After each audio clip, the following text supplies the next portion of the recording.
Hey everybody, Ben here for the Bonehead podcast, and we've got some more breaking Blood Bowl news again on a Monday. You know, everyone hates Mondays. Apparently, Monday is now Blood Bowl Miniature Day. So Games Workshop today on the Warhammer community have unveiled a brand new star player. And from what we can tell from the article, he's going to be a pretty big hit. So let's have a look at the article. Okay, so the article landed today. Blood Bowl fans meet Ivar Eriksson, Norska's less dressed answer to Griff Oberwald. So, in the world of Blood Bowl star players, they are just getting more and more and more. So, we've only just revealed the Norska Rampagers, the latest and drunkest Blood Bowl team to hit the Astrogranite, but the Norskans aren't just a bunch of mead-swilling hoodlums. Sometimes they even turn up to play, and when they do, it's usually with the undisputed star of the Northern Leagues, Ivar Eriksson. So here we go, we got a look at the model for the very first time. Now this is a brand new model, and I think a brand new star player.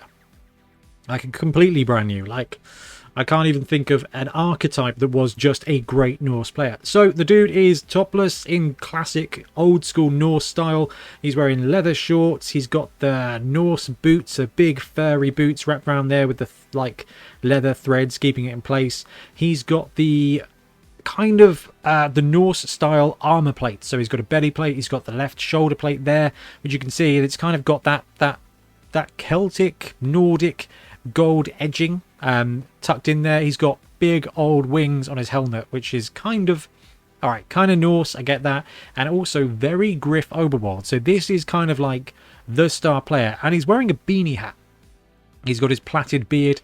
Now this is I'm assuming as a star player model this is going to be another Forge World model, and to be fair, this is what, now the second or third model we've seen from Forge World where the painting is really, really nice. Like, really, really lovely highlights. This has been done really, really well, and we've seen some stuff from Forge World in the past where it's kind of a bit of a rush job maybe, but they have spent some time properly painting this guy here. So strong, fast and agile, and we're going to get some tips and tricks here as to what he might be.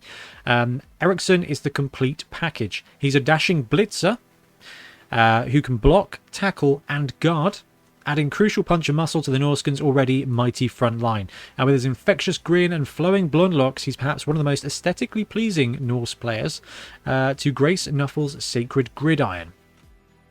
Okay, should we delve into it right now? First of all, blitzers. He's a Norse blitzer. Now that might mean nothing. Blitzers weren't mentioned in the Norse breakdown of teams. We had Berserkers, we had Valkyries, we had Ulfwereners. There was no mention of a Berserker player. So that's could just be like a Warhammer community-ism. Okay, we could be seeing that. We could see that actually they have a Blitzer player as well, which would be interesting. But let's just go straight to the actual detail here.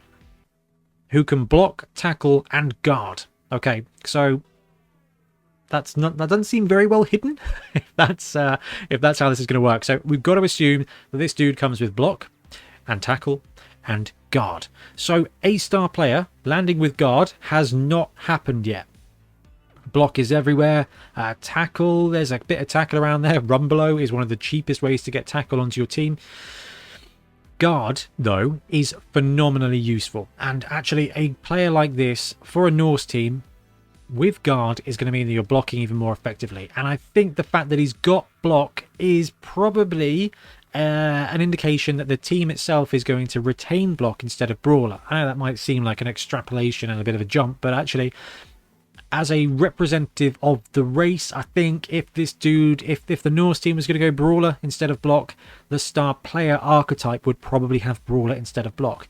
Now, this is a brand new star, and bless him, he's got some squinty eyes there, but it's a heck of a paint job. It could be kind of indicator. I mean, I love the model. It's beautifully painted. We've got the wings on there as well. It's got some nice detail, nice scar, interesting piercing there. I mean, it's a lovely looking model with a very lovely looking power. Here we go. So on top of all that, Eriksson's got some serious leadership skills. The raiding party special rule allows him to quarterback his team, ignoring tackle zones to shunt key personnel to where they're most needed. You may even find him giving orders to that adorable beer boar in order to help it deliver its life-giving consignment of booze. We'll come back to that. Raiding Party special ability. Okay, so every star has a star player power. Some can use it every drive. Most is once per game.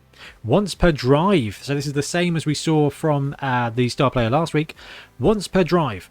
Whenever Ivar begins his activation. So when you activate this star player, he may choose one open player on his team within 5 squares.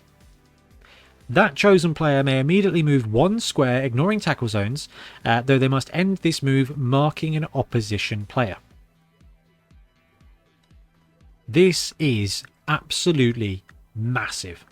So this gives you 2 blitzes, basically a turn. And I'm not gonna over egg this and make it seem too dramatic, but this does give you, if you have got a Norse player 1 square away from you, that is 5 squares away from Ivar, okay, and the pitch is what, 15 squares wide.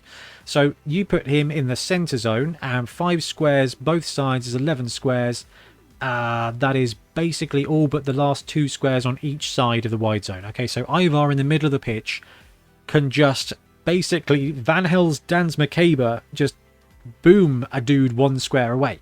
So you're going to get your blitz, and you're also going to end up being able to move one of your guys 1 square. 1 open player on his team within 5 squares. Now, we've got to kind of assume that it doesn't mean him as well, because I don't know, that's going to be one for the FAQ, I think. All right, let's think about this.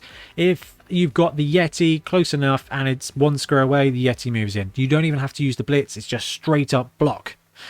That's absolutely massive. So, and it works with a giant as well, which I think is quite cool. Ivar Eriksson will soon be released from Forge World as a star player for all Old World Classic teams. You'll find a spotlight on him along with his rules and the rest of the Norse team in the next issue of Spike Journal, etc, etc. There's more to come for Blood Bowl over the next few weeks, so sign up to the Warhammer Community newsletter, etc. Okay, so where do we go from here?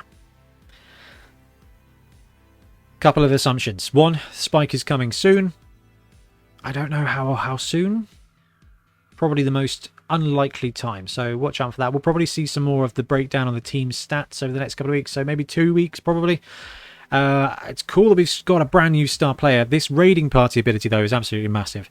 Absolutely massive. So Old World Classic teams. What's Old World Classic? We've got humans that can move the ogre into combat. Because he's a star player for Old World, that's dwarves, ogres. Like, there is a good mixture of teams that are going to be here we go. Old World Alliance, Old World Classic team, 1 free square from the Tree Man. This is going to be huge. It's going to be absolutely huge. This is probably going to be one of the most impactful star players apart from old Donkey Kong that we saw last week, who can throw barrels around. This is once per drive as well. So you score, you redeploy, once per drive you get to do this. So it's not as bad as if it was every single turn. So I got a bit excited there. It is once per half, once per drive, basically, you're going to get an extra blitz. It's a cool one. It's like a micro spell. I got a bit excited. It's not every turn. It is just once per drive. So that's a bit more balanced. But it has to be an unmarked player. So what you can do then is if you are 1 square out from the... 1 square out of a... Yeah, this is going to help with cage busting. It's really interesting. That's going to create some really interesting game states. However, let's go back to the model. Model looks cool. Doesn't look a bad size. We've seen some Forge World models and some of the sizes look a bit suspect. This dude actually looks reasonably proportioned. The one we saw last week with the barrels and everything can't figure out his Hagrid proportions. This dude, chunky boy, but clearly a strength 3 blitzer style. And if this is a strength 3 blitzer with block and tackle, that's an absolutely brilliant inducement. The fact this dude's got guard is going to be really, really important to a lot of those little teams, and that's cool. The downside is that this guy is probably likely to be strength 3 or strength 4, edge 4 plus, no, edge 3 plus, sorry. So he might be costed 180, 200k. So not going to be a cheap inducement. This guy, block, tackle, strength 3. You're basically looking at a good blitzer. Guard in there as well is going to be quite... I think the minimum this guy's going to be is 160k and potentially 180, 200k, which I think is pretty reasonable. Anyway, new star player, Ivar Eriksson. Cool model. That's going to be really interesting. The amount of teams this guy's going to impact, it's going to be good. That power once per drive is going to really throw your opponents off. I love this. It looks like they're exploring that area of effect here with Norse. That means I think the beer pig is going to do some stuff. And this is one of the little things in this article that definitely we need to touch on. You may even find him giving orders to that adorable beer boar in order to help it deliver its life-giving consignment of booze. So that definitely means that the beer boar is going to be doing some stuff on the pitch and potentially having an area of effect.